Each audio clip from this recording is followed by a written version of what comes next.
विज्ञान जैव प्रक्रम पाठ 14। ठीक है, देखिए आज हम विज्ञान पाठ 14 के अंतर्गत जैव प्रक्रम में प्रकाश संश्लेषण के बारे में अध्ययन करेंगे। किसके बारे में? प्रकाश संश्लेषण के बारे में अध्ययन करेंगे। ये प्रकाश संश्लेषण, इसको इंग्लिश में कहते हैं फोटोसिंथेसिस। फोटोसिंथेसिस, ये फोटोसिंथेसिस प्रकाश संश्लेषण। बेटा क्या है कि देखिए प्रकाश संश्लेषण की परिभाषा ये इम्पॉर्टेंट है। प्रकाश संश्लेषण किसे कहते हैं? सबसे पहले एक प्रश्न उठता है, तो हम लिखते हैं पौधे। देखिए प्रकाश संश्लेषण क्रिया उन्हीं पौधों में होती है जिसमें वर्णक होते हैं। ठीक है, हरे पेड़ पौधे जो होते हैं, जो स्वपोषी होते हैं, उन्हीं में क्रिया होती है। देखिए कैसे? पौधे के वे हरे भाग, पौधे के वे हरे भाग जो जल तथा कार्बन डाइऑक्साइड को अवशोषित करके सूर्य के प्रकाश तथा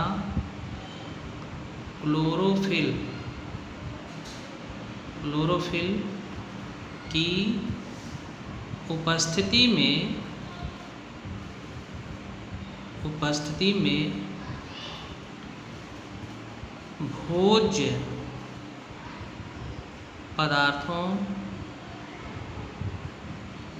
पदार्थों का निर्माण करते हैं। यही क्रिया प्रकाश संश्लेषण कहलाती है। एक क्रिया क्या कहलाती है? प्रकाश संश्लेषण कहलाती है। चलिए हम इसको समीकरण द्वारा, बेटा समीकरण लिखना होता है। ठीक है, तो देखिए प्रकाश संश्लेषण क्रिया में क्या है कि हम रिएक्शन लिखते हैं 6CO2 प्लस 6H2O। ये कार्बन डाइऑक्साइड है, ये जल है। फिर इसमें देखिए क्या होता है, सूर्य का प्रकाश तथा क्या है, पर्णहरिम या क्लोरोफिल बनाएगा क्या, C6H12O6 प्लस 6O2। ये गैस है, ये ऑक्सीजन निकलती है, तो ये ग्लूकोज बना। ठीक, ये ऑक्सीजन निकल रही है। देखिए इसमें क्या है कि पौधे प्रकाश संश्लेषण क्रिया में O2 गैस मुक्त करते हैं और श्वसन क्रिया में कार्बन डाइऑक्साइड मुक्त करते हैं। ठीक है, तो प्रकाश संश्लेषण क्रिया भी जो होती है यह जैव रासायनिक अभिक्रिया है। यह एक जैव रासायनिक अभिक्रिया है। ठीक, जैव रासायनिक क्या है? अभिक्रिया है।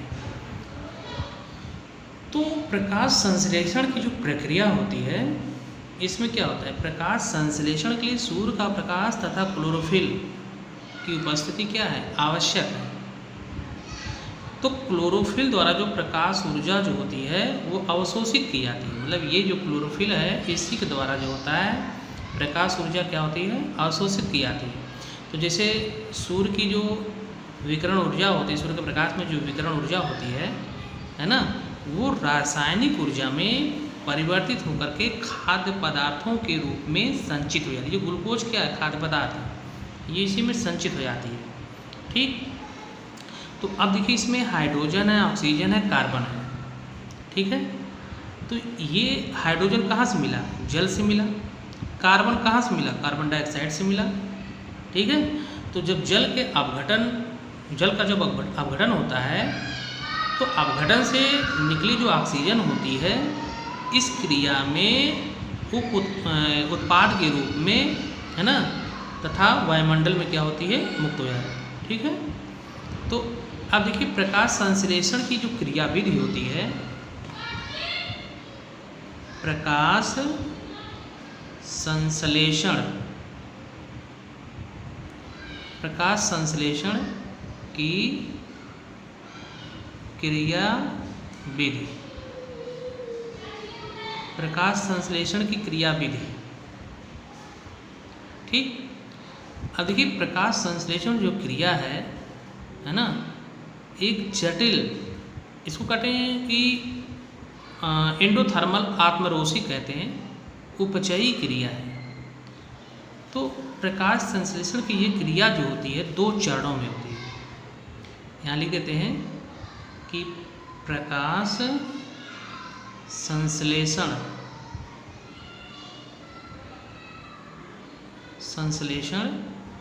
है ना की क्रिया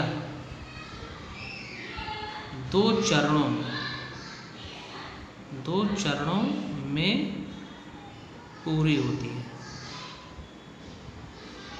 ये तो कौन कौन सा है, एक होता है प्रकाशिक अभिक्रिया, प्रकाशिक अभिक्रिया। दूसरा होता है अप्रकाशिक अभिक्रिया, एक प्रकाशिक अभिक्रिया और दूसरा होता है अप्रकाशिक अभिक्रिया। दोनों की इंग्लिश होती है, ये होता है लाइट रिएक्शन। ठीक, ये होता है लाइट रिएक्शन, इसको कहते हैं डार्क रिएक्शन, मतलब इसको अंधकार अभिक्रिया भी कहते हैं, या अंधकार अभिक्रिया। ठीक, तो देखिए क्या है, जो प्रकाशिक अभिक्रिया होती है, नंबर 1, हम इसको यहाँ पे नंबर 1 करके लिख दे रहे हैं। ये तो जो प्रकाशिक अभिक्रिया होती है, ये प्रकाश की उपस्थिति में तथा हरित लवक के ग्रेना में होती है। प्रकाशिक अभिक्रिया प्रकाश की उपस्थिति में तथा हरित लवक के ग्रेना में होती है। तो देखिए इसमें क्या होता है कि जो प्रकाशिक अभिक्रिया है ना, इसका अध्ययन किसने किया था, सर्वप्रथम हिल ने किया था। सर्वप्रथम हिल ने, हिल नामक हम लिख देते हैं वैज्ञानिक हैं, हिल नामक वैज्ञानिक ने, ठीक है, वैज्ञानिक ने किया था। इसलिए इसे हिल अभिक्रिया भी कहते हैं, हिल अभिक्रिया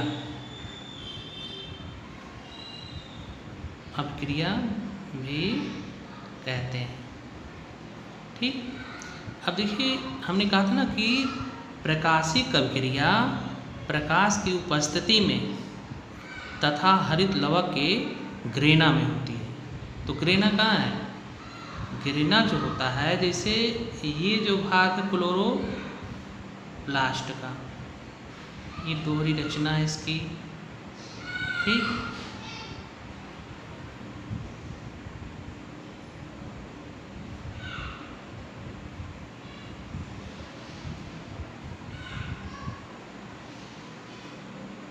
ये हरित लवक है। तो देखिए ये इसको कहते हैं थाइलाकाइड। इसके एक सिक्के को थाइलाकाइड कहते हैं, ठीक, ये थाइलाकाइड है। और ऐसे सिक्कों से बनी ढेर को इसको कहते हैं ग्रेना या ग्राना, ठीक। बस समझे। तो जो प्रकाशिक अभिक्रिया होती है हरित लवक के किसमें होती है? ग्रेना में होती है, प्रकाश की उपस्थिति में तथा हरित लवक के ग्रेना में होती है। ग्रेना ही है। और ये जो भाग है खाली, इसको कहते हैं स्ट्रोमा, स्ट्रोमा कहते हैं। तो इसका अध्ययन किसने किया था? हिल नामक वैज्ञानिक ने किया था, इसलिए इसको हिल अभिक्रिया भी कहते हैं। तो प्रकाशिक अभिक्रिया ये कहाँ होती है? प्रकाश की उपस्थिति में तथा हरित लवक के ग्रेना में होती है, ठीक। अब देखिए जो सूर्य का प्रकाश अवशोषित करके जो हरित लवक होते हैं उसमें जो ग्रेना होती है, तो जब सूर्य का प्रकाश अवशोषित करके, है ना, ग्रेनम में उपस्थित पर्णहरिम, इसमें पर्णहरिम होता है, पर्णहरिम से क्या होता है? सक्रिय। तो एडीपी से एटीपी का क्या होता है? निर्माण। अब देखिए क्या होता है?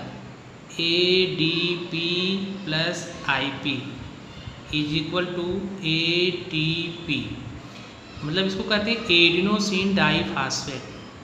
और एक इनऑर्गेनिक आई है, ये इसको कहते हैं इनऑर्गेनिक फास्फेट, एक अकार्बनिक फास्फेट है। तो एटीपी में 3 फास्फेट के अणु होते हैं। तो पहले 2 फास्फेट का अणु था, एक इसके साथ जुड़ गया, ठीक, ये हो गया एटीपी। अब जो ऊर्ध्वान्वित जो क्लोरोफिल जो होता है, तो उसके द्वारा जल का हाइड्रोजन, ठीक है, तथा हाइड्रोक्सिल आयन, मतलब ये तो प्रकाशिक अभिक्रिया में क्या होता है कि सूर्य का प्रकाश अवशोषित करके ग्रेना में उपस्थित पर्णहरिम क्या होता है? सक्रिय हो जाता है। और एडीपी से एटीपी का क्या करता है? निर्माण। तो जब एटीपी का निर्माण करेगा तो इसमें प्रचुर मात्रा में क्या हो जाएगी? ऊर्जा संचित हो जाएगी, ठीक है। उसके बाद क्या होता है कि जो ऊर्ध्वान्वित, ठीक है, ऊर्ध्वान्वित जो होता है क्लोरोफिल, ये क्लोरोफिल क्या होता है? तो इसके द्वारा ऊर्ध्वान्वित क्लोरोफिल द्वारा क्या होता है? जल जो होता है, ठीक, जल का, तो जल का सूत्र क्या है? H2O, ठीक है। तो ये हाइड्रोजन तथा इसमें हाइड्रोक्सिल आयनों में प्रकाश अपघटन,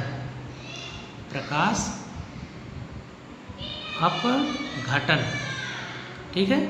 तो प्रकाश अपघटन होता है। तो देखिए प्रकाश अपघटन कैसे होता है? तो इसे 4H2O है, ठीक है। तो यहाँ पर क्या है? ऊर्ध्वान्वित क्या है? क्लोरोफिल है। तो ये होता है 4H हाइड्रोजन हो गया और प्लस 4OH क्या हो गया? ऋण आयन, ठीक। अब यही क्या करता है कि जल के प्रकाश अपघटन से जो उत्पन्न ये हाइड्रोक्सिल आयन होता है, ये परस्पर मिलकर क्या बनाता है? पानी बनाता है और ऑक्सीजन बनाता है। तो देखिए कि यहाँ पर जब इसका क्या होगा? जल अपघटन से उत्पन्न जो हाइड्रोक्सिल आयन होता है ना, ये मिलकर के क्या बनाएगा भाई? पानी बनाएगा, ऑक्सीजन बनाएगा, और ऑक्सीजन गैस के रूप में क्या होती है? मुक्त हो जाती है। संघनन होता है ना, तो यहाँ पर 4H ऋण आयन, ठीक, ये संघनन हो गया, संघनन, कंडेंसेशन इसको कहते हैं। 2H2O प्लस O2, ये ऑक्सीजन मुक्त हो गई, ठीक है। तो इस तरीके से लास्ट में क्या होता है कि जल के प्रकाश अपघटन, जल के प्रकाश अपघटन से मुक्त हाइड्रोजन, ठीक, आयन से उत्तेजित क्या निकलते हैं? इलेक्ट्रॉन्स। ये उत्तेजित इलेक्ट्रॉन्स निकलते हैं ये, ठीक। तो ये जो उत्तेजित इलेक्ट्रॉन्स होते हैं, ये स्थानांतरण जो होता है इलेक्ट्रॉन ट्रांसफर सिस्टम के द्वारा ऊर्जा को एटीपी के रूप में मुक्त करते हैं। मतलब ETS इसको कहते हैं, इलेक्ट्रॉन ट्रांसफर सिस्टम के द्वारा, ETS के द्वारा, ये ETS के द्वारा क्या करेंगे? ऊर्जा को ATP के रूप में, ठीक है, ATP के रूप में क्या करते हैं? मुक्त कराते हैं। ये मुक्त करते हैं, ठीक है। तो इस क्रिया में क्या होता है? तो इस क्रिया में, है ना, हाइड्रोजन धन आयन, तो क्या हाइड्रोजन धन आयन? NADP, हम लास्ट में इसका फुल फॉर्म लिख देंगे। NADP को किसमें? NADPH2 में अपचयित क्या करते हैं? अपचयित करते हैं, ठीक। तो ये बेटा इसमें ये तो हो गई प्रकाश संश्लेषण की अपक्रिया, ठीक है। अब उसके बाद देखिए प्रकाश संश्लेषण क्रिया में कौन सी क्रिया? प्रकाशिक अपक्रिया, ठीक। तो प्रकाशिक, अब देखिए क्या होता है कि प्रकाशिक अपक्रिया में ATP का निर्माण जो होता है, ADP से ATP निर्माण, उसको फोटोफॉस्फोराइलेशन कहते हैं। फोटोफॉस्फोराइलेशन, प्रकाश फास्फोरिलीकरण इसको कहते हैं। तो देखिए इसमें क्या है कि 4H ये धन आयन है प्लस 2NADP, है ना, किस में परिवर्तित हो गया? ये हो गया 2NADPH2, ठीक। अब यहाँ क्या होता है कि ADP, देखिए क्या होता है NADP, आप इसको इंटर में समझेंगे जब उसमें क्रेब्स ग्लाइकोलाइसिस चलती है, तो NADP जो होता है हाइड्रोजन ग्राही होता है। तो एक NADP का अणु जो होता है 3 ATP के अणु का क्या करता है? निर्माण करता है। तो ADP यहाँ पे ये लिख देते हैं, ATP ये होता है IP फास्फेट, ठीक, इनऑर्गेनिक फास्फेट, इसको कहते हैं ATP, ठीक। अब ये होता है ADP से ATP के निर्माण की प्रक्रिया को फोटोफॉस्फोराइलेशन या रिलेशन कहते हैं। फोटोफॉस्फोरिलेशन कहते हैं, ठीक है। ये इसको हिंदी में कहते हैं प्रकाश फास्फोरिलीकरण, इसको कहते हैं प्रकाश फास्फोरिलीकरण, ठीक। अब देखिए अप्रकाशिक अपक्रिया, दूसरा में होता है अप्रकाशिक अपक्रिया। नंबर 2 होता है अप्रकाशिक अभिक्रिया, ठीक। ये अप्रकाशिक अपक्रिया है। अब देखिए इस अभिक्रिया का अध्ययन किसने किया था? ब्लैकमैन ने। इस अभिक्रिया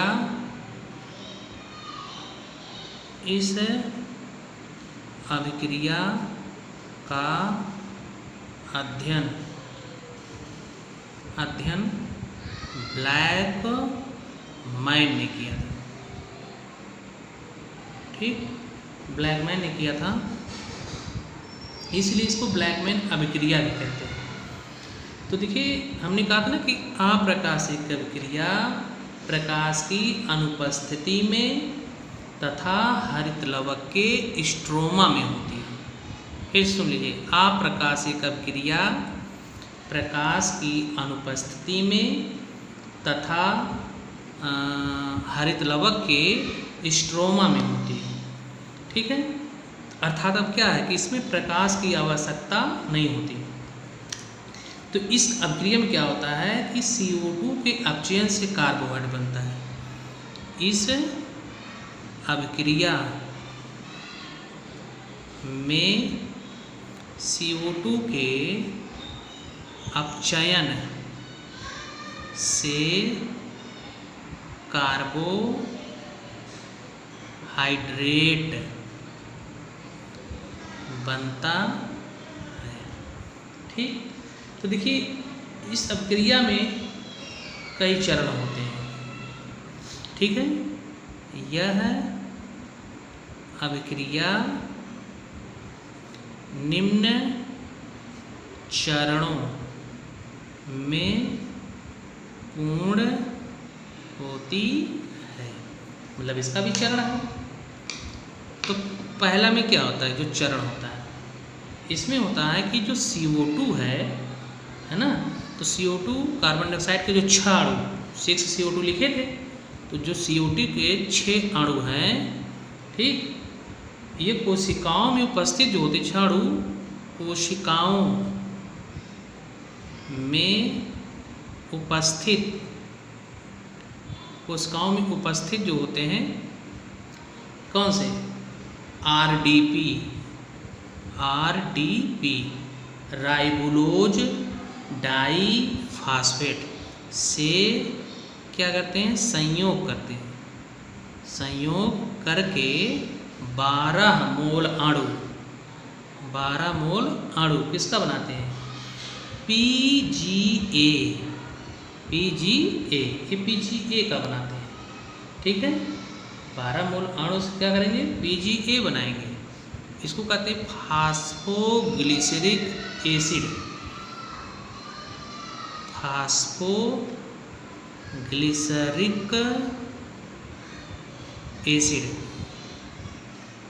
ठीक, बनाते हैं।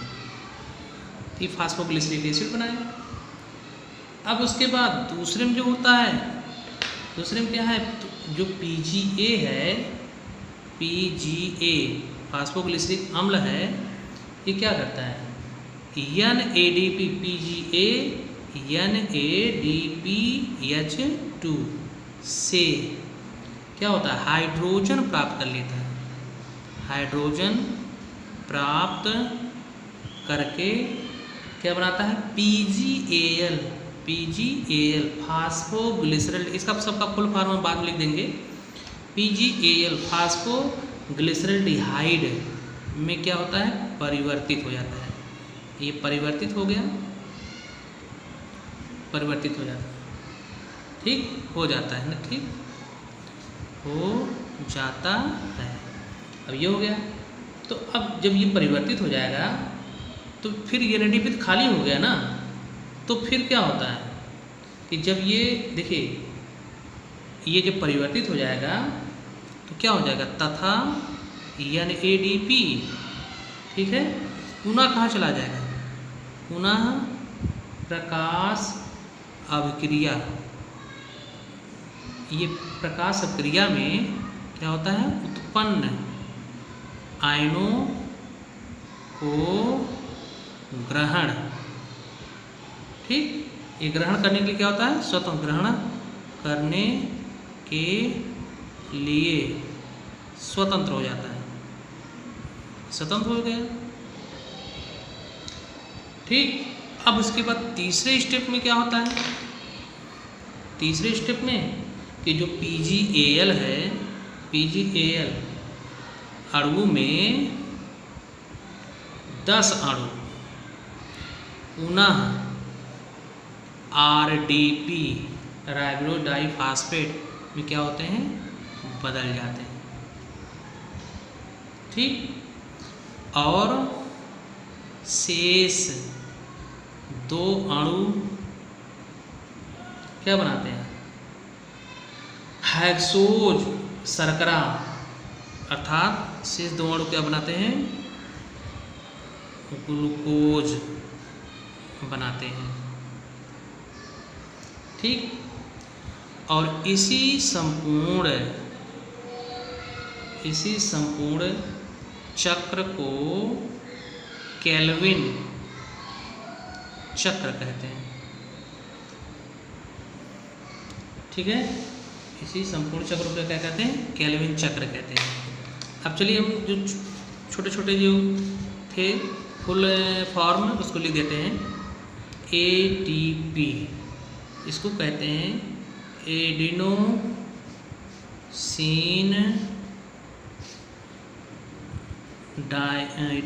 ट्राई फॉस्फेट, ADP एडिनोसिन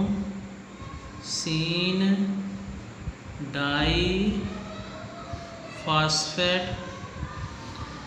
फिर कौन सा था, NADP इसको कहते हैं निकोटिनामाइड एडेनिन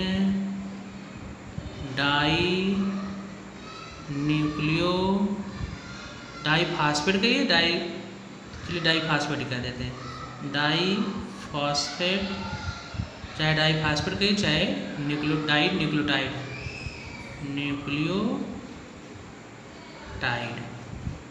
ठीक, तो ये NADP हो गया। अब कौन बचा, PGA इसको कहते हैं फास्फोग्लिसरिक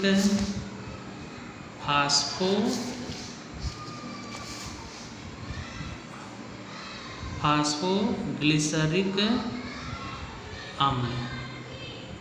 फिर एक होता है PGAL इसको कहते हैं फास्फोग्लिसरल